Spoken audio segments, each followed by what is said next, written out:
The tech guru, Matt Dickerson, is with us for Tech Talk. G'day, Gee, Matt. How you going? You're coming up with better titles every week, Chris. I appreciate it. Do my best, mate. If we send fewer emails, will that help save the planet? Well, it sounds a bit silly, doesn't it? But there is a group in the UK, and this is some government officials included, that say that the way we can save the environment is to send fewer emails. In fact, one of the things they've targeted is when we have an email that comes through, here's some information for you, and many people, including myself, just send back a simple thanks or okay or just something simple like that, just to acknowledge that you've got it. I kind of think it's polite in some respects. And what this particular group is talking about, and they're talking about going to the COP26 climate summit in Glasgow next year, and these are the various ideas they're putting out there. They said if everyone just reduced their emails by one a day, it would make a big difference. But some other organisations have actually done a bit more research around that to see how much difference it would make. Because when you think about it, you struggle a little bit, Chris, to think, when I send okay or thanks in an email, how much carbon am I actually consuming there? How much greenhouse or how many greenhouse gases am I actually creating there? And as it turns out, if everyone, and this was in the UK, if everyone in the UK sent one less email per day, it would make about very much difference. It would make a small difference. It might sound big, it's 16,000 tonnes of carbon a year you might save, but when you consider that the entire greenhouse gas emissions from the UK is 435 million tonnes, then it's about 0.0037%.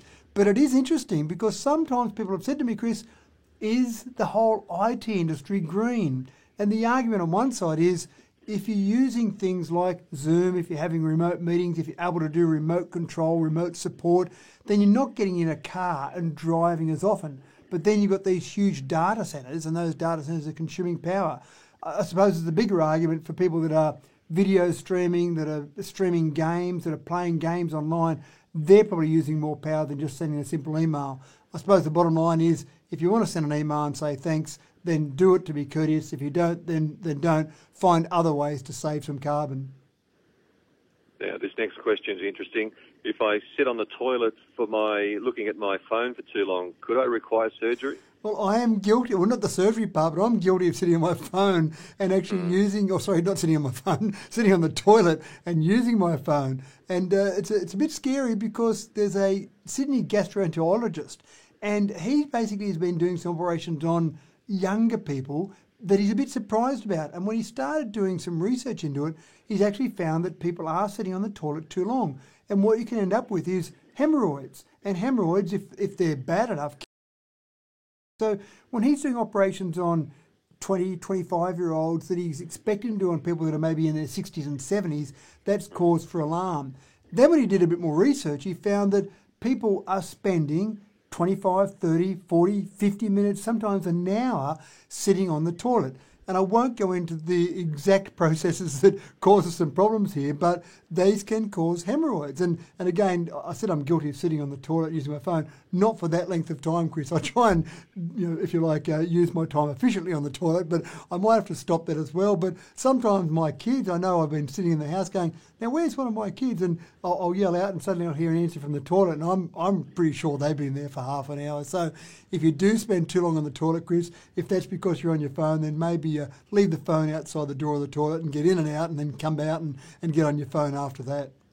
50 minutes is a long time to be laying cable, but anyway, each to their own.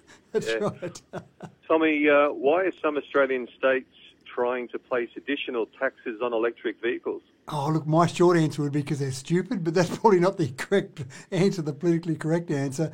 Some Australian states, South Australia so far, Victoria as well, New South Wales have said they're thinking about it, want to put some taxes on electric vehicles because they're worried that they're not going to generate enough revenue. Once fuel usage goes down, the fuel excise that's being charged there is not being replaced by anything. And this has been a problem not just with electric cars, Chris. This has been a problem because cars are becoming more fuel efficient. When we buy a car these days, everyone's looking at how many litres per 100 kilometres, how efficient are those cars.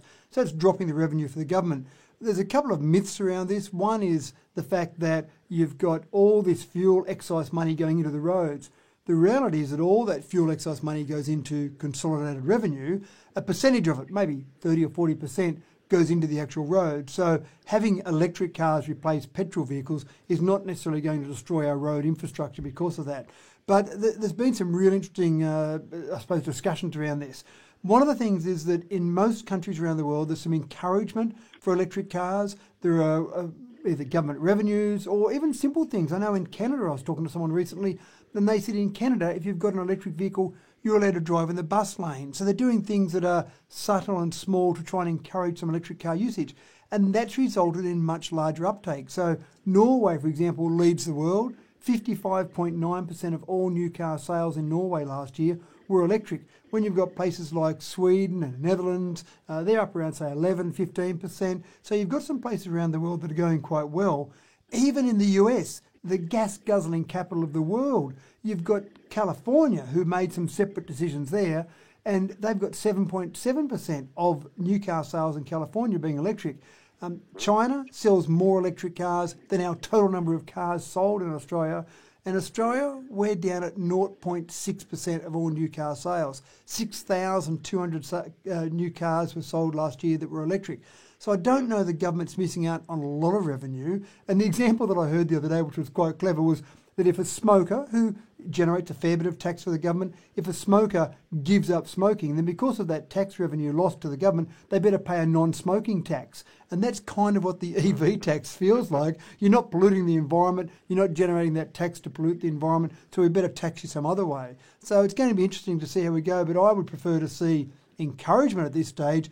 And then electric vehicle owners in the main are saying having some sort of per kilometre tax makes sense down the track, but not at the moment. It's just really too early in the infancy. We want to encourage people to use electric vehicles. We are talking technology with Matthew Dickerson. And Matthew, we use that name interchangeably as Wayne used to. How long before robo-taxis will receive the green light in California, mate? Yeah, well, they've got the green light now. They've just been given the green light for robo-taxis to be completely unmanned and, more importantly, to actually be able to charge people to go in them. At the moment, California has had a lot of autonomous vehicle testing done, and there's a lot of people there that are working on them, a lot of people working in Silicon Valley there that are working on autonomous vehicles. So a lot of testing has occurred there, but until today, until now, you haven't been able to charge money for actually using some of those. Now that's changed. There's still a few processes companies have got to go through to actually get to that point.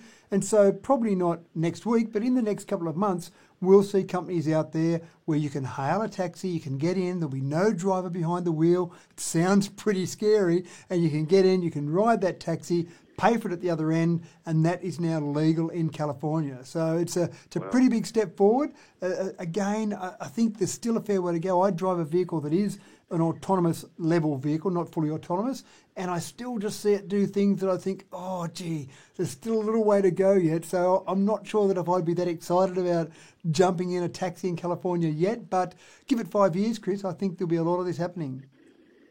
Now, this is quite exciting. With 15 paid streaming subscription services in Australia, surely there's no room for another, Matt. Well, I would have thought you were exactly right, Chris, but there's a company that believes there is room. There's a company or a streaming service just launched called BritBox, and as the name suggests, it's really focused on British TV series. It's a partnership between UK broadcasters BBC and ITV.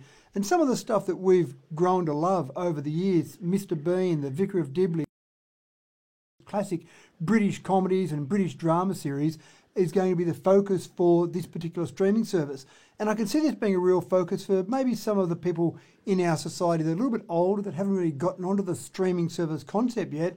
Maybe some of these old classics will be enough to entice them in, because I would have thought that starting a streaming service now in Australia with the 15 services you mentioned, it wouldn't have been a great time to do it. But obviously they feel there is room in there. And everyone that comes out has to be a little bit different, and that's where the focus for this one is. I've got an old friend of mine from school who used to love Doctor Who, and this has got every Doctor Who show, every season of Doctor Who. I can see someone like my old friend saying, well, I'll get onto this service because I want to watch Doctor Who again. So it's quite interesting to see how crowded that market is, Chris. Yeah, Doctor Who was my favourite show as a kid. Oh, there you go. All right, mate, we'll leave it there. Thank you very much. You have a good week. Of course, people can catch up with your channel on YouTube. We will talk next week, mate. Take care. Thanks, Chris. See you next week.